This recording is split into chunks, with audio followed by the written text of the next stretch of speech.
नमस्कार, स्वागत है आपका फायदेमंद फंड्स में। बहुत ही गंभीर और ज्ञानवर्धक चर्चा चल रही है श्री अनुपम तिवारी साहब से। आप जाने माने फंड मैनेजर हैं एक्सिस म्यूचुअल फंड के और अपनी राय व्यक्त कर रहे हैं कि बाजार में कहां उनको तेजी और मंदी आती हुई दिखती है। अनुपम जी, अब बात करते हैं उस समय की। अगले 2-1 महीने में एक रिकॉर्ड हाई आपको बाजार में लगती हुई दिखेगी और उस वजह से एसआईपीज में पैसा वापस आना लगेगा। कहां कहां आप देख रहे हैं कुछ ऐसे स्टॉक्स या कुछ ऐसे सेक्टर्स जहां पर आप वो पैसा निवेशित करेंगे? चल जी, स्मॉल कैप के अगर परिप्रेक्ष्य से उसके कॉन्टेक्स्ट में देखें तो हमें ऐसा लगता है कि केमिकल्स, सीमेंट, कुछ रियल एस्टेट स्टॉक, वहाँ पे काफ़ी अच्छा रहना चाहिए परफॉर्मेंस। और कुछ ऑटो एंक्स भी हो सकते हैं क्योंकि अब धीरे धीरे ऑटो सेक्टर का परफॉर्मेंस भी इम्प्रूव हो रहा है। तो ये ऐसे सेक्टर हैं जहाँ पे परफॉर्मेंस अच्छा रहने की उम्मीद है। चलिए, इसके अलावा जिस तरह के समीकरण बाजार में मिलते हुए दिखाई दे रहे हैं और खासतौर से जिन अहम ट्रिगर्स का हम इंतजार कर रहे हैं या देख रहे हैं, उसका असर हमारे इक्विटी बाजार और कमोडिटी पे, खासतौर से सोने पे आप कैसा पड़ता हुआ देख रहे हैं तिवारी जी? देखिए, मेरे अनुसार तो इक्विटी ज्यादा अच्छा एसेट क्लास है बजाय गोल्ड के। और बट जनरली हिस्टोरिकली अगर इतिहास देखें आप तो इन्फ्लेशन के बराबर रिटर्न हमने लॉन्ग टर्म में बनता देखा है। कभी कभार ऐसा होता है कि डिमांड काफी बढ़ जाती है, करेंसी डिप्रिशिएट होती है या कुछ इंटरनेशनल ऐसे इवेंट होते हैं कि गोल्ड प्राइसेस सडनली बढ़ जाती है। बट अगर आप लंबे समय में देखिए 10, 15, 20 साल में, तो जनरली जो आपकी इन्फ्लेशन रेट है उतना ही रिटर्न बनता है गोल्ड में। तो उस हिसाब से एक इन्फ्लेशन हेज है, महंगाई को हेज करने के लिए आप रख सकते हैं अपने पोर्टफोलियो में। तो ये बताइए तिवारी साहब, बहुत ऐसे सेक्टर्स हैं जो रिकॉर्ड हाईस पर नहीं है, खासकर पीएसयू बैंकिंग बास्केट और PSUs as a group. Blue chip companies, Navratna companies आपको 14-15 साल के लो लेवल्स पर कोट करती हुई दिखेंगी। नाम सब जग जाहिर है।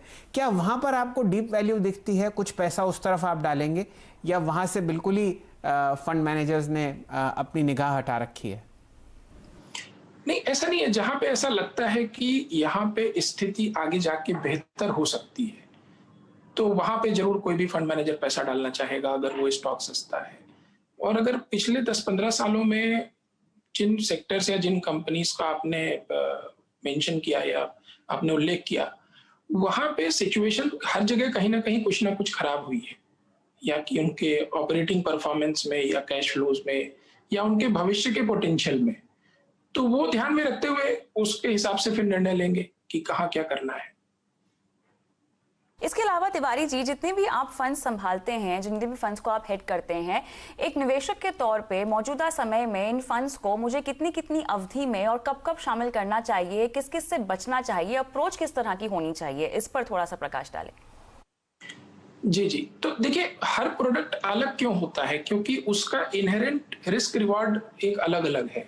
तो जैसे जो लार्ज कैप है या जो मिड कैप है या स्मॉल कैप है, रिस्क जब हम बोलते हैं कि उसकी वोलेटिलिटी कितनी है, वो जो खराब समय में आपका एनएवी कितना नीचे जा सकता है और अच्छे समय में कितना एनएवी ऊपर जा सकता है।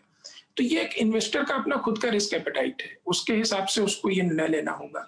जो समय की बात है तो जनरली स्मॉल कैप हम लोग ये बोलते हैं कि आपको 5 से 7 साल का समय देना होगा एक अच्छा रीजनेबल रिटर्न बनाने के लिए।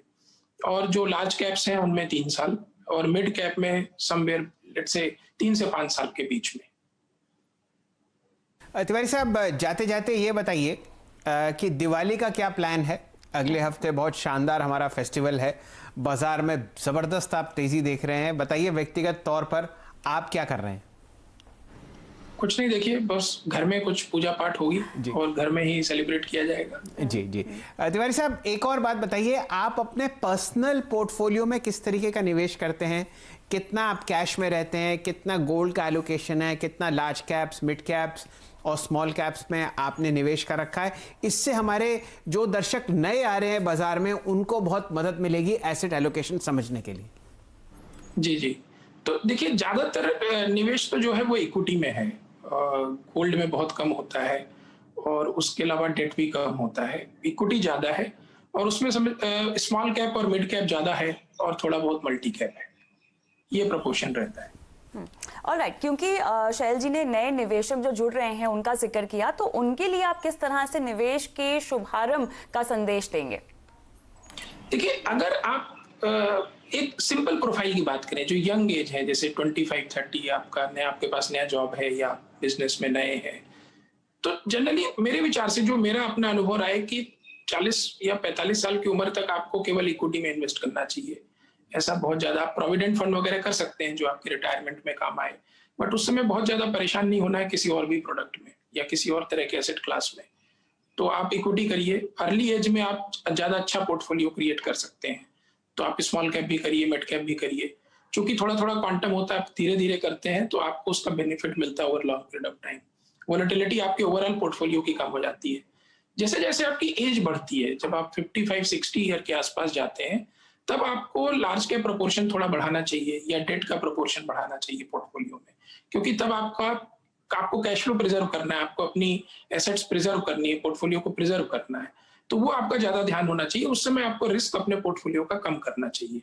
अब इस बीच आप थोड़ा सा बैलेंस कर सकते हैं कि किन सालों में आपको कहाँ ज्यादा करना है, बट जनरली ये अप्रोच है कि 25-30 साल की उम्र से लेके, उस एज से लेके 60 ईयर तक की एज तक के बीच में आप शुरू में ज्यादा से ज्यादा प्रोपोर्शन इक्विटी में दें, और जैसे जैसे आपकी एज बढ़े आप इक्विटी को कम करिए और डेट बढ़ाइए। चलिए तिवारी जनरल रूल। जी, तिवारी साहब, बहुत बहुत शुक्रिया आपका, हमने समय लिया।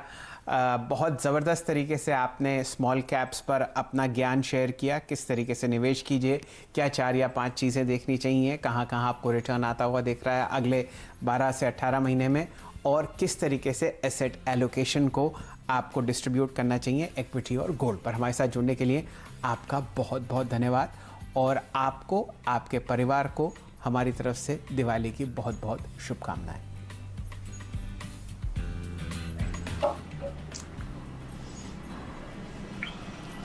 चलिए, अब समय समाप्त हो चुका है फायदेमंद फंड्स का, लेकिन खबरों का सिलसिला CNBC आवाज़ पर जारी है। एक से एक बेहतरीन स्टॉक टिप्स, ट्रेडिंग आइडियाज़ और पोर्टफोलियो पिक्स आपको मिलती हैं सिर्फ और सिर्फ CNBC आवाज़ पर। कविता जी और मुझको दीजिए इजाज़त, लेकिन आप सब जुड़े रहिए CNBC आवाज़ के साथ। नमस्कार।